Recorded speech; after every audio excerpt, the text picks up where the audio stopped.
Some of the aquatic plants are firmly rooted in the soil or the bottom of the water bodies. जलाशयामध्ये असणाऱ्या वनस्पतीपैकी काही वनस्पतींची मुळे तळातील मातींशी घट्टपणे रुजलेले असतात. Their stems are submerged while leaves and flowers float on the surface. त्यांची खोडे पाण्यात बुडालेली असतात तर पाने फुले पाण्यावर तरंगत असतात.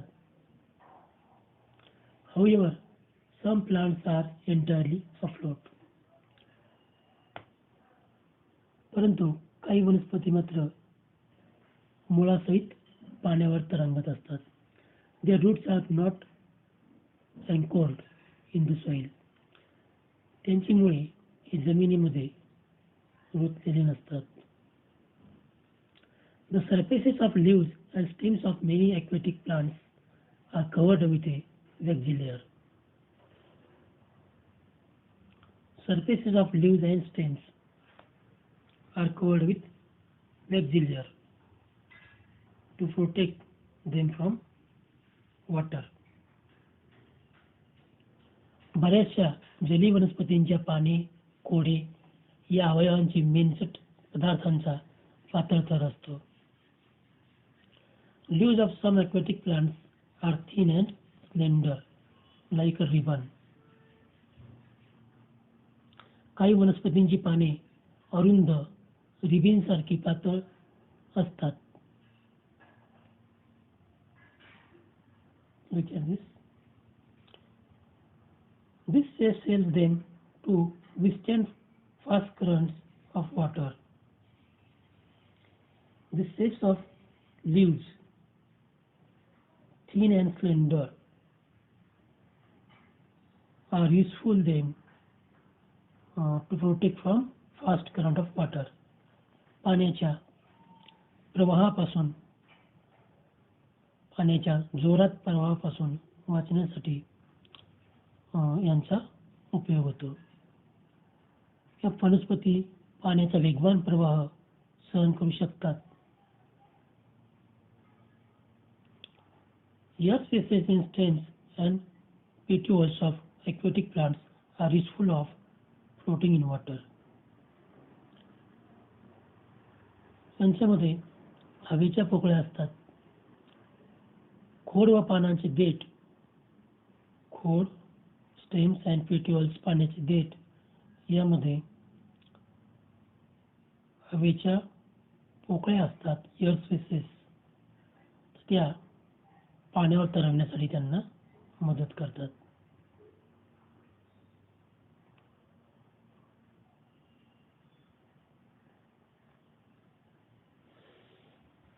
Use your brain power. Why does water trickle off lotus leaves? कमळाच्या पानांच्या पृष्ठभागावरून पाणी का उगळून जाते?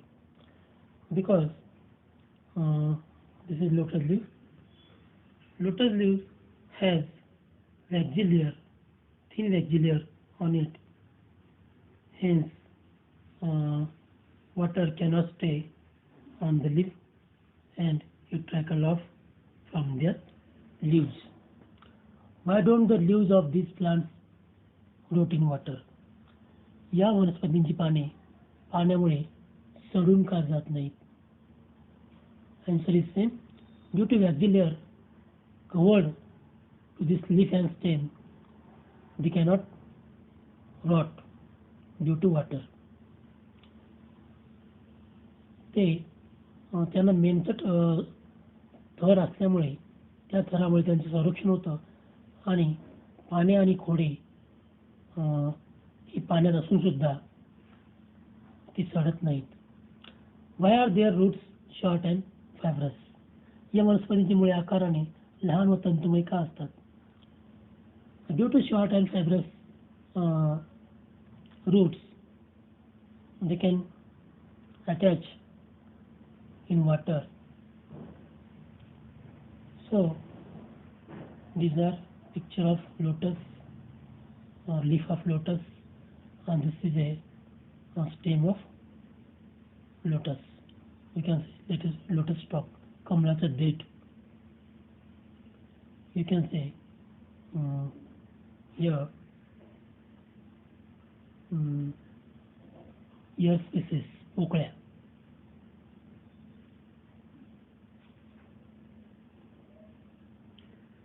Take two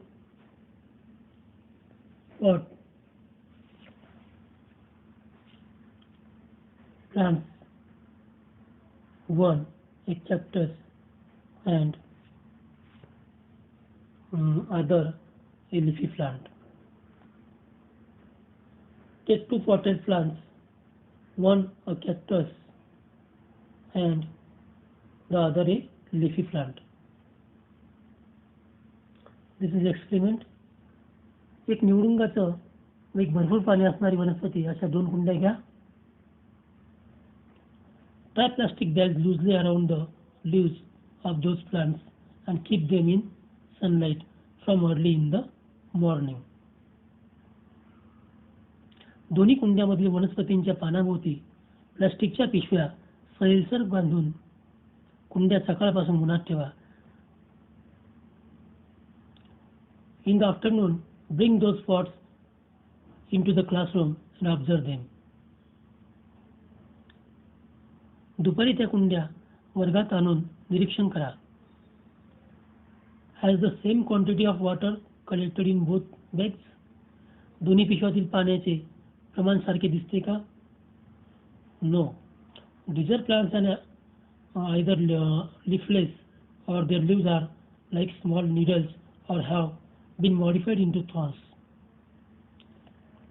These are plants to save water. They modified their leaves into needles or thorns.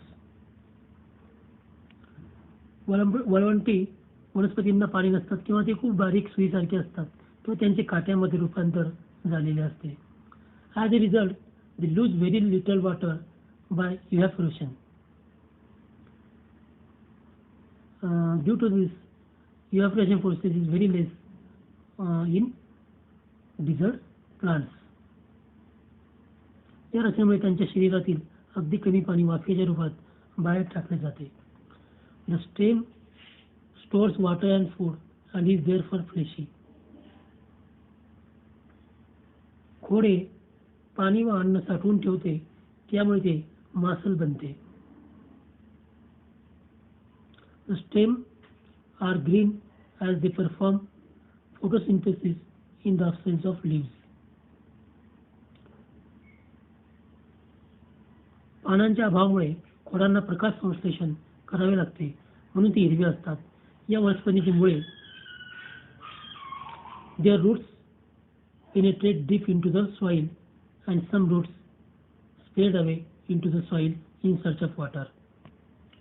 यांची मुळे खूप खोलवर पाण्याच्या शोधामध्ये जातात किंवा मग ते जमिनीवर खूप दूरपर्यंत पसरतात इन सर्च ऑफ वॉटर, पाण्याच्या शोधामध्ये.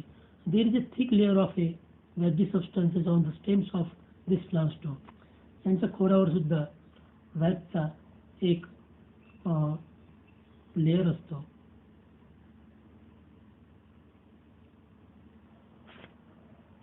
Adaptation in plants of snowy regions. हिम प्रदेशातील वनस्पतीमधील अनुकूलन. Can you tell in what way are sloping branches useful to plants in snowy region? Sloping branches. उतरत्या फांद्या. हिम प्रदेशातील वनस्पतींच्या उतरत्या फांद्यांचा त्यांना काय उपयोग होतो? Plants of snowy regions mainly include conifers like देवदार and pine. हिम प्रदेशातील वनस्पतीमध्ये प्रामुख्याने देवदार, पाईन अशा सूचीपर्णी वृक्षांचा समावेश होतो. These trees are conical in shape due to their sloping branches. फांद्यांची रचना उतरती असते. या प्रदेशामध्ये त्यांचा आकार शंकूसारखा असतो. In the heavy snowfall and extreme cold in these regions, their conical shapes prevents the snow from accumulating on the tree. फांद्यांची रचना उतरती असते. या प्रदेशातील खूप हिमवृष्टी होते, तसेच थंडीही खूप असते. शंकूच्या आकारामुळे या वनस्पतीवर बर्फ साचून राहत नाही. And the thick bark helps the tree to withstand the cold. तसेच त्यांच्या जाड सालीमुळे त्या थंडीची तग धरून शकतात. Withstand.